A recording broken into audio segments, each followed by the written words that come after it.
누구의 말을 들을 것인가 라는 제목으로 주의 말씀 함께 나누도록 하겠습니다. 오늘 본문의 바울은 이제 이탈리아 로마로 향하고 있습니다. 바울이 로마로 가는 것은 하나님의 뜻 가운데 가는 겁니다. 그곳에 가서 복음을 전해야 할 빛의 사람으로 가는 겁니다. 근데 하나님은 그런 사명자로 갈 때 우리가 생각하면 하얀 백마를 타고 호위군을 모시고 이렇게 영광스럽게 가야 되는데 왜 그렇게 재판을 받을 미결스 모습으로 변할까에 대해서 우리가 참 이해가 안 될 때 있습니다.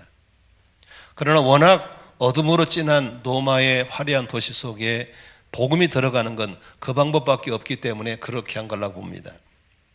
우리는 하나님이 복음을 전하는 방법에 대해서 우리가 생각하는 방법이 참 안 맞을 때가 많습니다. 예수님이 하늘의 빛을 가 이 땅에 오실 때도 천군 천사 동원해서 화려하게 오실 수 있는 분이셨습니다. 그러나 하나님은 그렇게 보내지 않고 낮고 천한 베들레헴의 말구유관에 구유에 태어나게 하셨습니다. 우리들 가정 속에, 여러분의 직장 속에 남편에게 복음이 들어갈 때 우리가 생각하면 좀 부지런 놓고 깨놓고 막 역사를 일으켜서면 참 좋겠는데 왜 그렇게 안 하고 하실까? 어떤 사람은 질병을 통해서 예수를 믿기도 하고 물질적인 어려움을 통해 예수 믿기도 하고 어떤 사람은 자식이 지질나게 속썩이다가 예수 믿기도 하고 어떤 사람은 부부가 이혼 직전까지 가는 위기 속에서 예수 믿기도 하기도 하고 조금 전에도 집사 임명받은 분도 지난주에 간증했지 않습니까?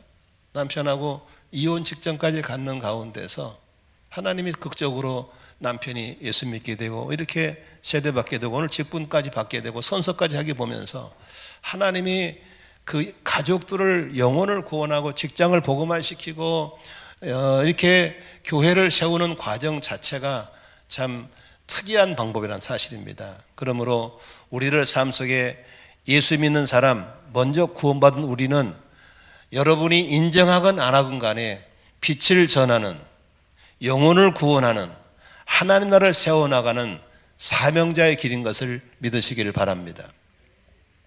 그런데 오늘 바울 사도는 그렇게 미결수의 모습으로 이제 이스라엘에서 로마에 있는 황제 가이사에게 상소한 겁니다. 유대인들이 죽이려고 그러거든요. 그런데 아무리 재판해도 죄가 없는 사람이에요. 그래서 할 수 없이 이제 바울이 나는 그러면 당신들이 나를 재판 못하면 나는 로마 시민권자이니까 로마의 황제인 가이사에 가겠습니다. 항소했죠. 이 상소가 멀려서 이제 가야 되는데 그 바울의 일행을 누가 책임지냐면 율리오라는 백부장이 로마에서 왔어요. 대리로 호송으로 온 거죠. 그래서 이들을 이스라엘에서 로마까지 배를 타고 지중해를 건너야 되는데 약 4,000km의 거리를 가야 합니다. 그 배 이름이 바로 아드라에프테노라는 배인데 그 배는 길이가 2000년 전 이상에 봐도 길이가 55m고요. 폭이 15m. 그리고 그 배에는 276명이 타고 있었습니다. 로마가 워낙 큰 도시이기 때문에 거기에 곡물을 실어나는 배가 항상 정기적으로 다녔는데 그 배에 탄 겁니다. 그 당시는 이렇게 엔진이 없기 때문에 바람을 이용해 간다는 것도 기억하면서 설교를 들으시면 설교 훨씬 은혜가 될 줄로 믿습니다. 오늘 27장 1절 12절까지는 바울이 이스라엘에서 배를 타고 로마까지 가는 여정 속에 그래서 설교 제목이 누구 말을 듣으시면 또지만 로마로 가는 길 첫 번째 설교입니다. 여러분 지금 바울은 로마로 가지만 비록 죄수의 몸으로 가지만 그는 하나님의 분명한 사명을 가지고 가는 사명자의 길을 가고 있는 것이 사실입니다. 여러분 지금 하루하루를 살고 있지만 그냥 사는 것이 아닙니다. 여러분을 향한 하나님의 분명한 사명이 있다는 사실을 아시기를 바랍니다. 저희 어머님은 지금 97세이신데 태릉에 있는 요양원에 누워 계십니다. 그래도 의식이 좋으시고 귀도 밝으셔서 핸드폰을 사줬더니 전화를 합니다. 못 걸으시고 누워 계시는데 제가 전화하면 우리 어머니 하신 말씀이 하나님이 나를 왜 안 되는지 모르겠다. 할 일 다 끝난 것 같은데 저는 그렇게 압니다. 어머니 하나님 나라에 자리가 없어서 안 보는 게 아닙니다. 어머니는 사명이 있습니다. 내가 뭔 사명이 있다냐?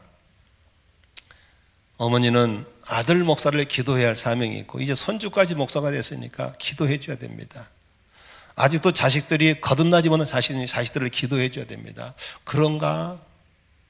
어머니 누워서 기도하셔야 됩니다. 그리고 내가 끝마디 합니다. 어머니 화이팅! 그러면 우리 어머니도 화이팅! 3번을 합니다. 구호 3번 화이팅! 화이팅! 화이팅! 그리고 꼭 제가 묻습니다. 어머니, 제가 어머니를 사랑합니다. 나도 너를 사랑한다. 어머니 축복합니다. 나도 너를 축복한다. 우리 어머니 입에서 나를 사랑한다고 우리 어머니가 축복을 선포하게 만듭니다. 우리 어머니는 아직도 사명이 있기 때문에 살아계신 겁니다. 이 땅에 예수 믿는 모든 사람들은 빛의 사람으로 빛을 전하고 빛을 증거해야 될 사명이 있는 것을 믿으시면 아멘 하십시다.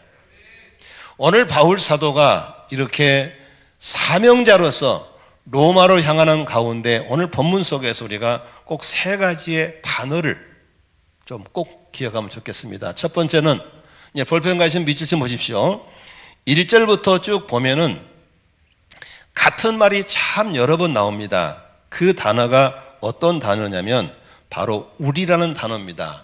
1절에 보니까 우리가 배로, 2절에 우리는 아드렛데노호를 타고, 3절에 우리는 시돈의 배에, 4절 우리는 시돈을 떠나, 5절에 우리는 길리기아와, 6절에 보니까 우리를 그 배에 태웠다. 7절 우리는 여러 날 동안, 우리는 맞바람 때문에, 8절 우리는 크레타 남쪽에만을 따라, 10절에 우리의 생명까지도 라고 이 짧은 본문에 우리라는 말을 몇 번을 썼냐면 무려 10번을 썼습니다.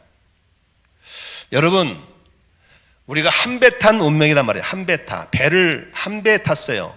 그 중에는 바울처럼 이렇게 로마로 압송돼 간 사람이 있지만 장사꾼도 있을 것이고 무역업자 있을 것인데 바울 사도는 2가지 의미에서 우리라고 쓰는 겁니다. 첫째, 바울과 함께 동행하는 일행들, 이 성경을 기록하는 누가거든요. 누가도 편승해서 의사하니까 누가라든지 또 자기 동료 친구들도 있었거든요. 그 사람은 우리라고 할 수 있는 것이죠. 그렇지만 더 나아가서는 한 배 탄 사람들이에요. 풍랑하면 같이 맞는 거예요. 물길에 잔잔하면 같이 즐거운 거예요. 죽으려면 같이 죽는 거예요. 이게 바로 한 배 탄 우리라고 하는 겁니다. 사랑하는 성도 여러분, 하나님께서 우리 사람을 지으실 때 우리라는 이미지로 지으신 걸 믿으시길 바랍니다. 창세기 1장에 보니까 하나님께서는 이렇게 말씀해요. 우리가 우리 모양을 따라 우리 형상대로 성부와 성자와 성령 하나님은 우리라는 표현을 쓰는 겁니다. 그래서 하나님이 사람을 지을 때 우리를 지은 겁니다. 인간 나를 지은 게 아닙니다. 사람을 지으시고 인간의 독처한 걸 좋지 못하기 때문에 사람을 지으신 거예요. 사람이 인자 상형문자에서 이렇게 혼자 설선 기대고 서는 거예요. 그래서 사람은 가장 아름다울 때가 언제입니까? 짝을 만나서 우리를 때 한 거예요. 그래서 독신주의자들 좋지 않습니다. 결혼 미루는 거 좋지 않습니다. 혼자 사는 거 좋지 않습니다. 하나님은 함께 살도록 우리라는 공동체를 지어주신 걸 믿으시길 바랍니다. 그러므로 혹시라도 혼자 부유가 살 생각하신 분은 빨리 지으시고 짝을 찾기를 바랍니다. 그리고 이 우리가 함께 살 때 가장 아름다운 겁니다. 혼자 사는 것은 하나님 보시기도 안 좋은 거예요. 보기 싫은 거예요. 그래서 함께 지었어요. 그래서 하나님이 아담을 지으시고 하와를 지으시고 가정을 이루어주셨어요. 그래서 너무 아름다웠어요. 너무 행복했어요. 그런데 우리를 깬 놈이 있어요. 누굽니까? 사탄 마귀입니다. 사탄 마귀는 코이노니아 공동체를 깨버린, 코이노니아라는 말은 헬라어인데 교제한다, 공동체를 말할 때 쓰는 용어가 코이노니아입니다. 그래서 마귀는 코이노니아, 교제하는 공동체를 깨버렸습니다. 가정이 깨지면서부터 인간은 불행해진 겁니다. 우리가 깨지면서도 인간은 불행해지는 겁니다. 지금 꼴 보은 신랑 쫓아나면 좋겠죠. 저 미운 여자 쫓아나면 좋겠죠. 저 미운 새끼들 나가면 좋겠죠? 아닙니다. 나가면 좋은 게 아니라 인간은 추해진 겁니다.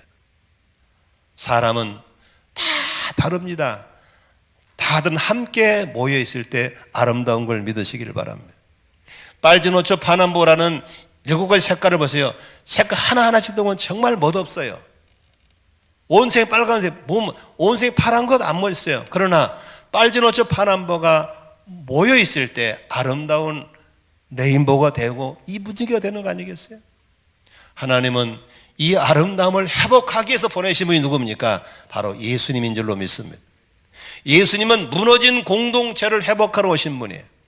예수님은 하나님과의 관계가 회복되러 오시고, 예수님은 이웃과의 관계를 회복하러 오시고, 예수님은 깨어진 공동체를 회복시키러 오신 걸 믿으시길 바랍니다.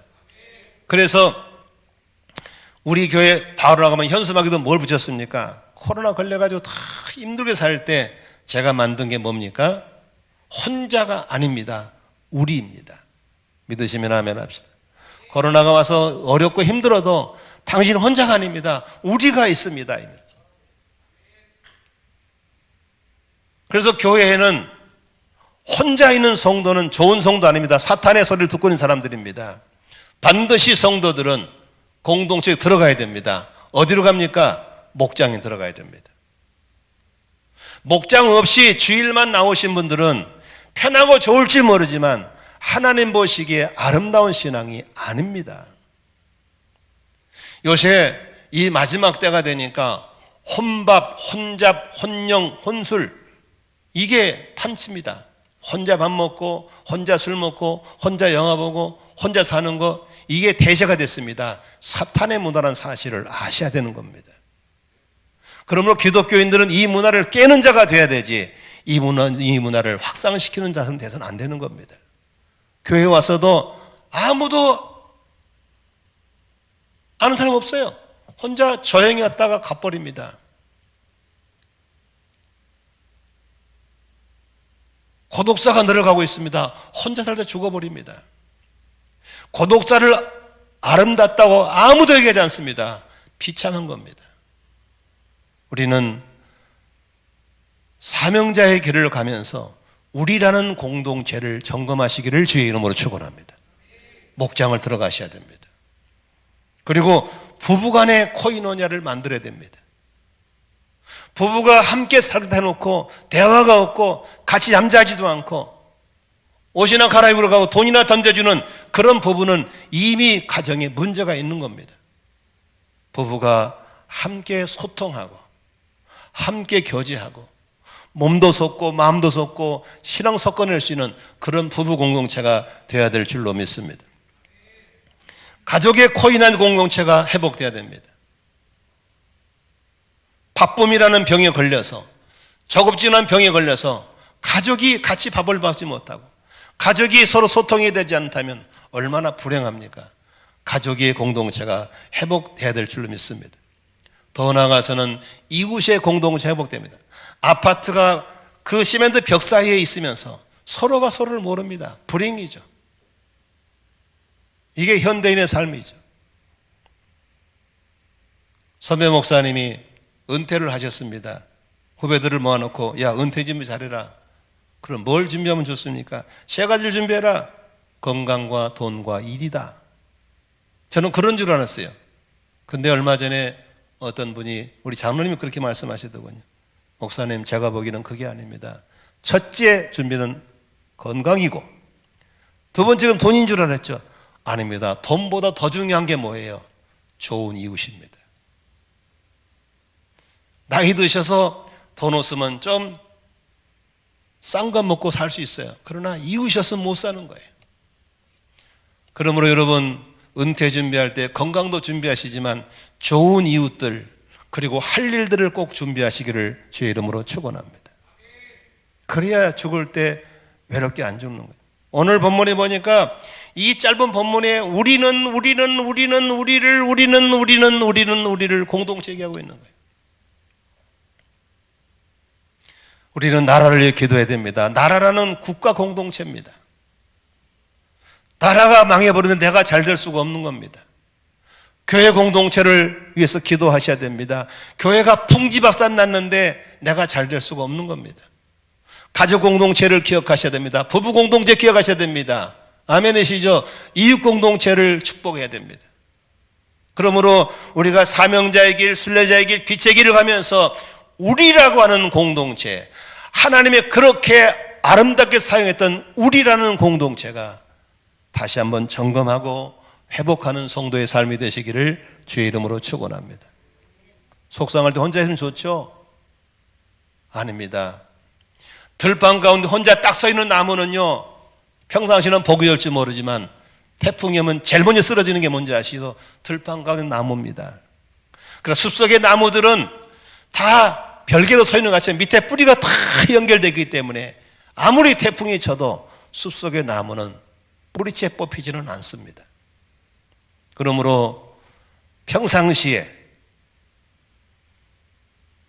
이웃과의 공동체와 목장과의 친구와 가족 간의 공동체를 늘 점검하면서 나 혼자가 아니라 우리라는 공동체 속에서 든든히 뿌리를 내리는 삶이 되시기를 주의 이름으로 축원합니다. 아멘. 에베소 4장 14절에 이렇게 써 있습니다. 우리는 이 이상 더 어린 아이로 있어서는 안 됩니다. 우리는 인간의 속임수나 간교한 술수에 빠져서 온갖 교훈의 풍조에 흔들리거나 이리저리 밀려다니지 말아야 합니다. 16절 온몸은 머리이신 그리스도께 속해 있으며 몸에 갖추어져 있는 각 마디를 통하여 연결되고 결합됩니다. 각 지체가 그 맡은 분량대로 활동함을 따라 몸이 자라나며 사랑 안에서 몸이 건설됩니다. 그렇습니다. 신앙생활은 서로 가지가지 연결돼서 함께 커나가는 겁니다. 그러므로 안 맞다고. 여러분, 내 마음에 많은 사람이 어디 있어요? 없어요. 내 몸은 자식도 마음에 안 들어요. 같은 배에서 나오는 형제끼리도 안 맞는 거예요. 혹시 미혼자들 꼭 맞는 사람 찾지 마세요. 없어. 그건 아예 없어요. 하나님이 선상배필을 누구냐면 지독하게 안 맞는 길이 맞는 게 선상배필이래. 그래서 맞춰가는 게 결혼이래요. 우리 홍성희 사모 저하고 맞는 게 하나도 없습니다. 그냥 맞춰가는 거예요. 뭐 때문에? 사랑이라는 원리로 맞춰가는 거예요. 아멘. 아직도 꼭만은 찾는다고 시집장을 못 가신 분은 일찍이 포기하셔야 돼요. 그냥 붙여주면 살면 되는 거예요. 우리나라는요, 전 세계적으로 분열이 충만한 나라예요. 분열. 대한민국 한반도 지도 위에 분열이 꽉 찼어요. 남북이 분열되고 노사가 분열되고 여야가 분열되고 교단이 분열되고 전라도 경상도가 분열되고. 아니 전라도 경상도가 뭔 죄가 나눠줘요. 나도 전라도 사람이지만 우리는 삼형제인데 삼형제 다 경상도 여자하고 결혼했어요. 얼마나 애국자입니까? 김대중 대통령이 대통령 당당인가 포항했던 교회 목사님 3일 금식했던 나라 망했다고. 왜 전라도가 대통령이면 경상도가 망합니까? 다 사탄의 거짓말입니다. 우리 삼형제는 다 경상도에 살아도 잘만 살고 재밌게 삽니다. 우리라는 공동체를 회복하기를 주의 이름으로 축원합니다. 하나 되기를 힘쓰는 자가 성령의 사람들이고 하나 되기를 힘쓰는 자들이 바로 말씀에 순종한 사람인 걸 믿으시 바랍니다. 예수님이 십자가 죽기 전 하루 종일 밤새도록 철야기도 했습니다. 뭐 한 줄 아세요? 아버지와 나하고 하나인 것처럼 저들도 하나 되게 하여 주시고 저들이 하나가 될 때 사람들이 믿게 하여 주시옵소서. 저는 이 교회를 개척해서 지금까지 오면서 우리 성도들이 자기들이 깔깔깔 웃고 청년들이 깔깔 웃을 때마다 내가 무슨 마음 가진 줄 아세요? 나는 그때마다 마음이 굳게 결심합니다. 하나님, 이 교회에 저 성도들의 웃음을 내가 지켜줘야 됩니다. 저 청년들의 웃음을 지켜줘야 됩니다. 내가 죽어 녹았더라도 어떻게 성도들의 웃음을 지켜줘야 됩니다. 교회가 싸우면 안 되는 걸 믿으시 바랍니다. 교회가 분열되면 안 됩니다. 자기들이 웃고 있을 때 엄마 아빠가 참아야 돼요. 그래야 애들의 웃음을 지켜줄 수 있는 거예요. 부부가 쌈박질하는 게 애들이 웃음을 잃어버리잖아요. 우리 장로님들도 그렇게 기도하면 좋겠어요. 우리 장로님들이 더 겸손하게 더 기도하면서 저 청년들의 웃음을 지켜주리라. 성도들의 웃음을 지켜주리라. 아멘이시죠? 왜 교회가 쌈박질하고 교단이 분열되고 말이죠. 가정이 이혼을 하고 왜 그렇습니까? 사탄에게 속는 겁니다. 하나님은 우리라는 공동체를 주셨고, 마귀는 우리를 깨버렸지만 예수님은 우리를 회복하러 오셨고, 우리는 그것을 회복하라는, 화평케 하라는 피스메이커의 사명을 우리가 받은 걸 믿으시기를 바랍니다. 아멘. 그러므로 여러분, 트러블메이커로 살지 마시고 가는 데마다 화평케 하는 피스메이커로 살아가는 우리 성도 되시기를 주의 이름으로 축원합니다. 아멘. 두 번째, 오늘 우리가 새겨야 될 단어가 있습니다. 7절에 보니까요, 우리는 여러 날 동안 천천히 항해하여, 따라합시다, 겨우 앞바다에 이르렀다. 8절에 보니까 우리는 크레타 남쪽 해안을 따라합시다, 겨우겨우 항해하여. 이게 무슨 소리입니까? 바다 위에서의 삶은 꽃길이 아닙니다. 우리 인생은 꽃길이 아닙니다. 우리 인생은 겨우겨우 가는 겁니다. 바람이 도와줘야 배가 나가는 거예요. 엔진이 없으니까 바람이 도와줘야 되는 거예요. 날씨가 좋아져야 되는 거예요. 우리 인생길에 나는 꽃길처럼 달렸다, 철딱 쓰는 사람이에요. 저는 42년을 목회하면서 60대 후반을 돼서 살아오면서 뒤로 돌아보니까요, 다시는 안 가고 싶은 경 많아요. 저는 겨우겨우 왔어요. 한 번도 여유 있게 써본 적도 없고 여유 있게 살아본 적도 없고 이제는 됐다 한 적도 없어요. 항상 마음 졸이고 그렇게 살아왔어요.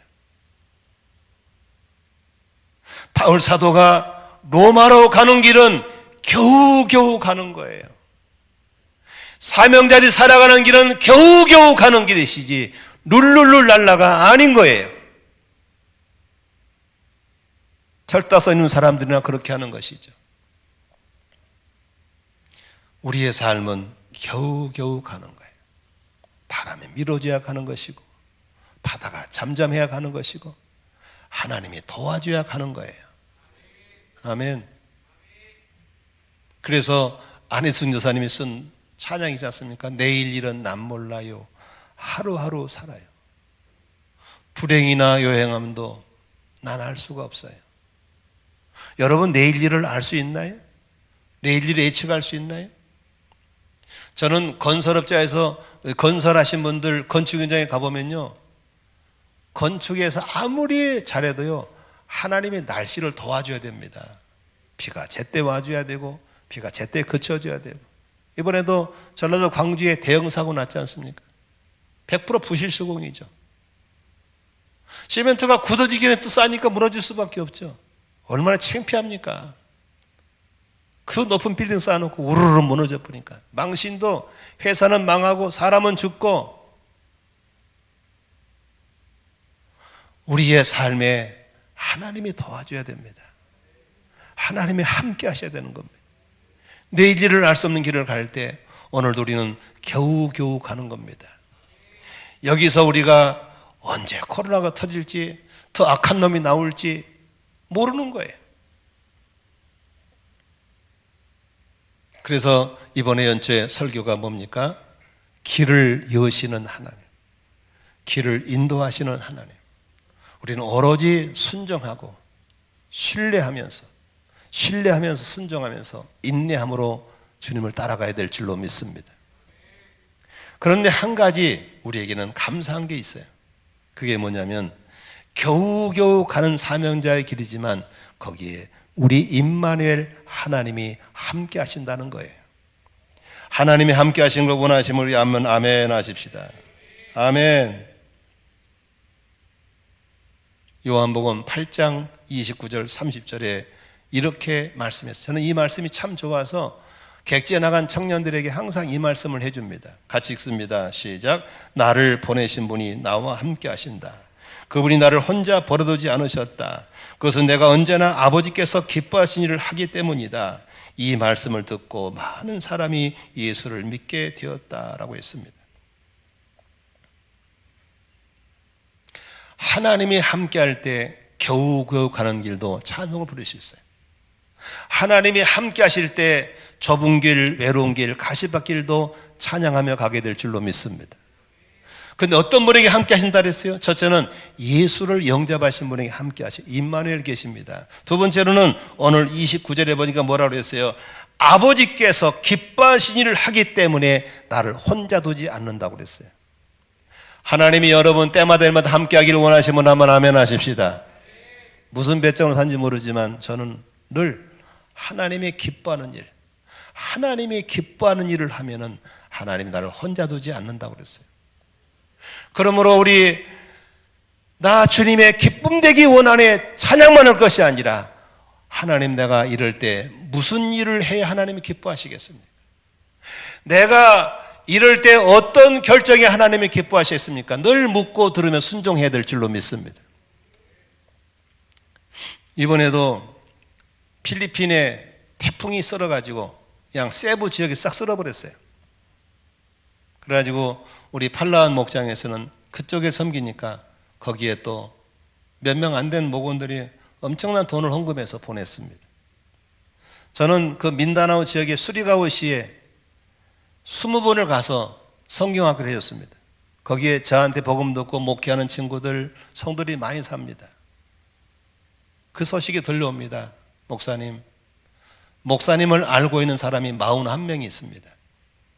그들이 교회당 다 날아가 버리고 먹을 게 없어서 몇 시간씩 걸어서 먹을 거 구해다 먹고 있습니다.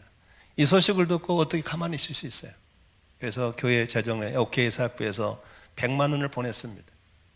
근데 참 하나님이 놀라운 것은 그 태풍이 일어났다는 소식을 듣고 뉴스를 보신 성도님이 민다나오 그러니까 우리가 민다나오 계속 관계이기 때문에 돕겠다고 또 100만 원을 헌금을 하셨어요.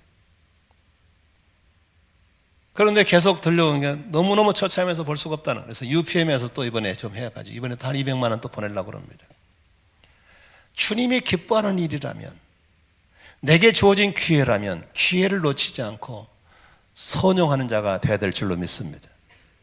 여러분 이번 주간도 삶 속의 일터 속에서 기회가 주어지는 대로 주님이 기뻐하고 아버지가 기뻐하는 일이라면 서슴지 않고 하시기를 주의 이름으로 축원합니다.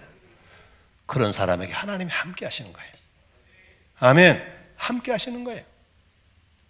성령이 말씀하신 순종하면 함께 하시는 거예요. 이번에도 지난주에 우리 안산의 떼골, 선부동아시 떼골이라고 해서 떼골, 거기에 사할린서 오신 분들이, 이주민 오신 분들이 많이 삽니다. 그들의 삶은 굉장히 어렵습니다. 근데 거기 선교하시는 목사님이 연락이 왔어요. 목사님, 구정 때 사할린 동포들에게 떡을 해서 좀 섬기고 싶은데 쌀 좀 주세요. 해주겠습니다. 얼마나 필요해요? 10kg짜리 16푸대가 필요합니다. 두말 않고 오케이 해준다 그랬습니다. 한마디 더 했어요. 혹시 모금이 안 돼가지고 16푸대에 떡을 한 돈이 모자라면 떡 만드는 돈도 해주겠습니다. 아이고 목사님 쌀도 고마운데 떡까지요? 돈까지요? 아닙니다. 필요하면 말씀하십시오. 우리가 하고 있는 일이 바로 이런 겁니다.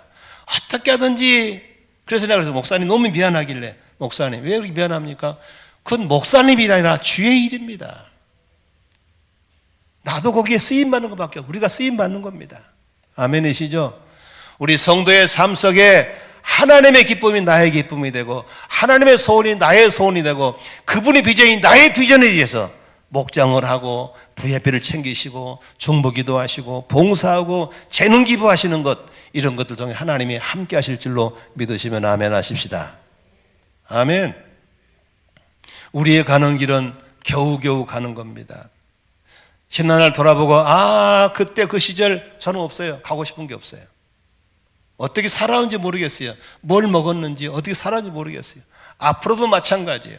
그러나 평강 가운데 노래하고 일할 수 있는 것은 나와 함께 하시는 하나님, 때마다 일마다 함께 하시는 하나님, 때로는 길을 열으시고 때로는 바람을 보내주시고 때로는 만나를 주셨던 그 하나님 때문에 오늘도 힘있게 서서 사역하고 있는 걸 믿으시기를 바랍니다. 할렐루야. 오늘도 겨우겨우 살아가는 우리에게 하나님이 함께 하심으로 승리하시기를 주의 이름으로 축원합니다. 축원합니다. 세 번째 우리가 생각해야 할 게 있습니다. 이제 가다가 배를 갈아탔어요. 알렉산드리아라는 배로 갈아탔어요. 그 배가 큰가 봐요. 그래가지고 이제 276명이 다 갈아타가지고 거기 곡물을 잔뜩 싣고 가는데 한마디로 겨우겨우 가는 거예요. 겨우겨우. 7절 보니까 여러 날 동안에 천천히 가고 겨우 가고 8절에 보니까 겨우겨우 갔어요.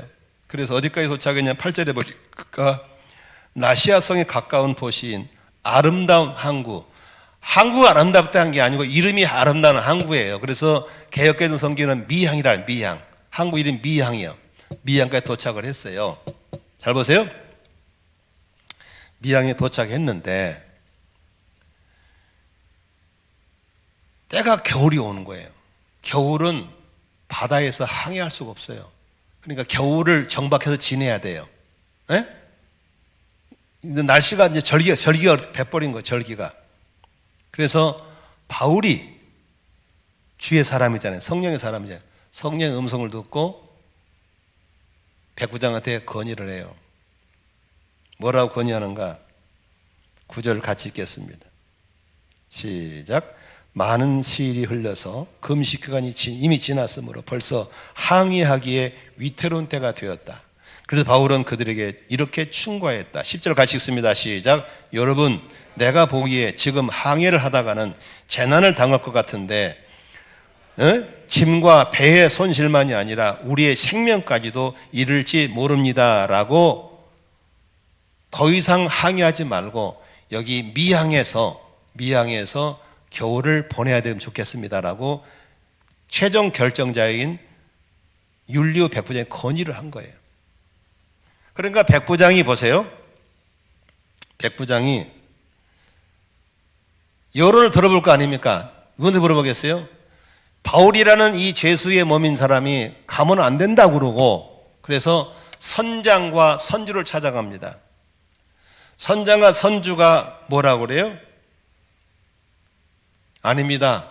가야 됩니다. 여기서 65km만 가면은 65km만 베닉스라는 항이 있는데 거기는 시설이 훨씬 좋고 겨울을 보내기 훨씬 좋습니다라고 더 가야 된다는 의견을 내는 거예요. 여기 보세요. 자, 백부장이 결정해야 되거든요.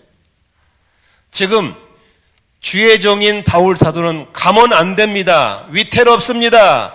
목숨도 짐도 많이 잃어야 됩니다. 라고 얘기했어요. 선장과 선주는 아닙니다. 조금만 가면 베니스라 항이 거기는 우리가 매일 다니고 갔지만 너무 시설이 좋습니다. 겨울을 보내게 딱 안성맞춤입니다. 거기까지 가야 됩니다. 나왔어요. 그런데다가 12절에 보니까 뭐라고 그래요? 더 많은 사람들이 거의 모두가 그렇게 하면 좋겠다고 여론을 얘기합니다. 자, 여기서 우리가 가는 길에 수시로 결정할 때가 많습니다. 좌로 가냐 우로 가냐 이렇게 할까 저렇게 할까를 결정해야 될 때 율리오는 뭘 결정합니까? 11절 한번 읽겠습니다. 시작. 그러나 백부장은 누구 말보다는 바울의 말보다는 선장과 선주의 말을 더 믿었습니다. 그래서 주의 종의 말은 씹어버리고 식견과 경험을 가진 선장, 선주의 말을 듣고 대다수가 가자고 하는 여론을 따라서 율리오는 65km를 더 가자고 결정해버립니다. 그래서 다음 주에 나옵니다마는 유라굴로라는 태풍이 그래서 만나는 겁니다. 여기 보십시오. 지금까지 여러분 살아오면서 많은 결정을 하셨죠. 배우자를 결정하셨고 직장을 결정하셨고 만남과 나눔과 수많은 결정을 했잖아요. 그 결정할 때 여러분들은 무엇을 기준으로 결정하셨습니까? 식견과 경험을 의존한 사람이 있을 것이고 어떤 사람은 다수의 민주주의니까 다수의 의견을 들어서 결정했을 겁니다. 여기서 이런 환경 속에 바울 사도의 목소리는 클 수가 없습니다. 첫째는 신분이 미결수고 알려지지 않은 신흥 종교의 지도자일 뿐이기 때문에 들려지지 않습니다. 그러나 선장과 선주는 경험이 많고 식견도 많고 다수가 그렇게 하자니까 백부장은 직진해서 65km를 더 베니스에 가서 쉬는 걸로 결정해버립니다. 이때부터 이 잘못된 결정 때문에 이들에게 찾아온 엄청난 불행은 다음 주에 설교에 듣기로 하겠습니다. 자, 오늘 한번 생각해 볼 수 있는 것은 여러분들은 이럴 때 뭘 기준으로 듣냐 이겁니다. 제가 군사의 삶을 가르칠 때 예수 믿는 사람은 4가지 소리를 들어야 된다고 가르쳤습니다. 첫째는 지금 제가 한 말을 제가 듣고 있거든요. 나의 소리를 듣는 겁니다. 여러분들이 한번 아멘 해보세요. 아멘. 그 소리 제가 들리고 있습니다. 상대방 들립니다. 그러지만 이렇게 육의 소리 들리지만 영의 소리가 있습니다. 사탄이 간 소리입니다. 마귀가 하는 소리입니다. 마귀가 수시로 찾아와서 저에게 나쁜 길로 가라고, 죄 짓는 걸 적당히 넘기라고 마귀가 자꾸 음성을 들려줍니다.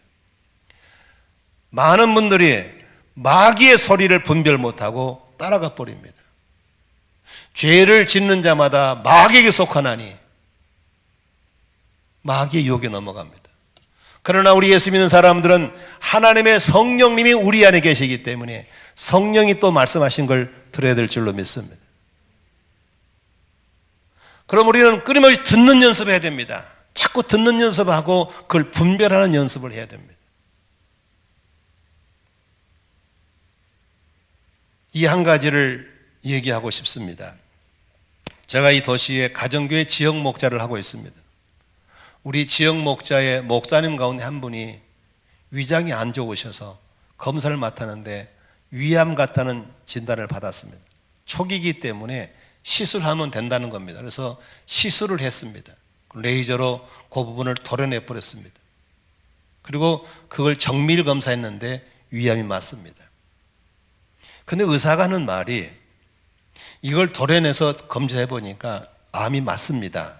그리고 내가 도려낸 부분을 잘 도려냈기 때문에 의사인 내가 봤을 때 95%는 다 나와서 그러나 5%가 재발 확률이 있습니다.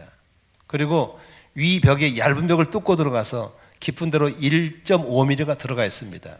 0.1mm가 들어갔대요. 그러니 한 달 후에 위를 3분의 1을 잘라낼 것인지 계속 관찰할 것인지 결정하고 오십시오라고 했다는 겁니다. 자, 이쯤 되면 그분에게 어마무시한 정보가 몰려옵니다. 막 수술해야 하면 안 돼, 해야 하면 안 돼, 막 이러면 막 몰려오는 겁니다. 그리고 이제 지도자인 저한테 이분이 상담이 왔습니다.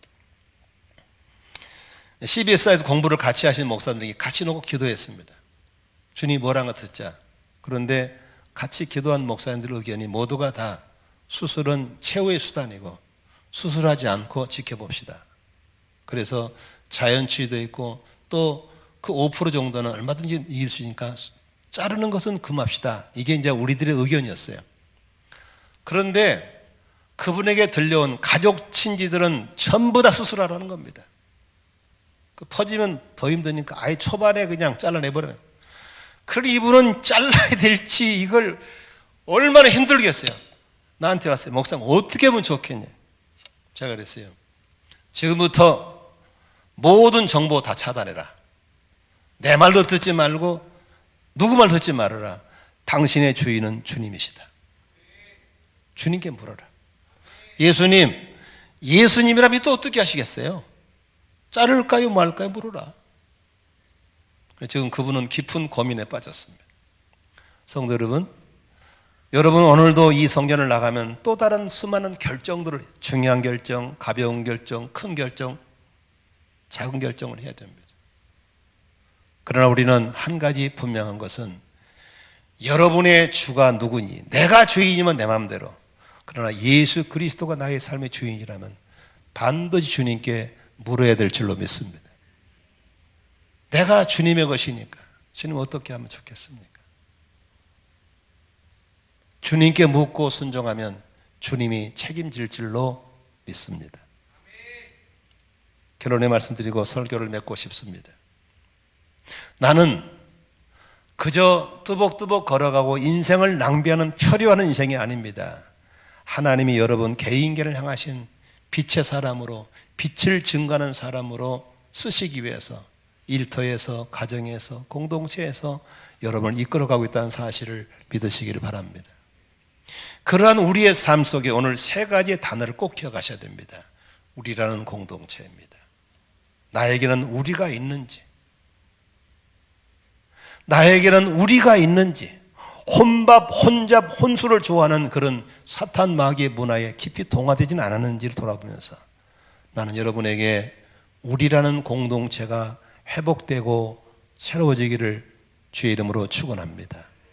두 번째, 겨우겨우입니다.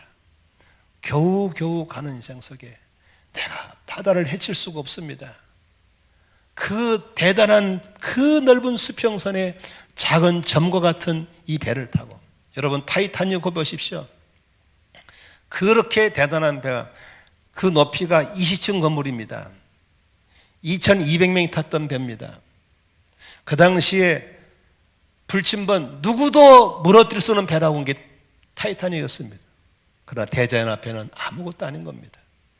하나님의 놀라운 섭리 앞에 나는 아무것도 아닌 겁니다.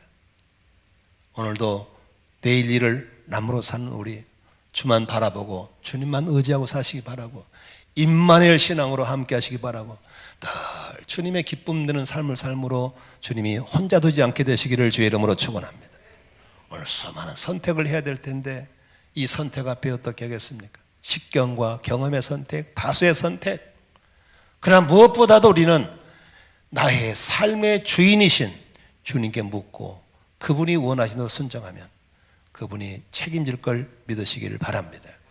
부디 우리의 사명자의 길에 이 세 단어, 우리, 겨우겨우, 이 선택이라는 이 아름다운 단어가 오늘도 영혼이 잘된 같이 범사가 잘되고 강건한 삶으로 인도받는 아름다운 축복의 단어가 되시기를 주의 이름으로 축원합니다. 축원합니다. 우리 기도하겠습니다.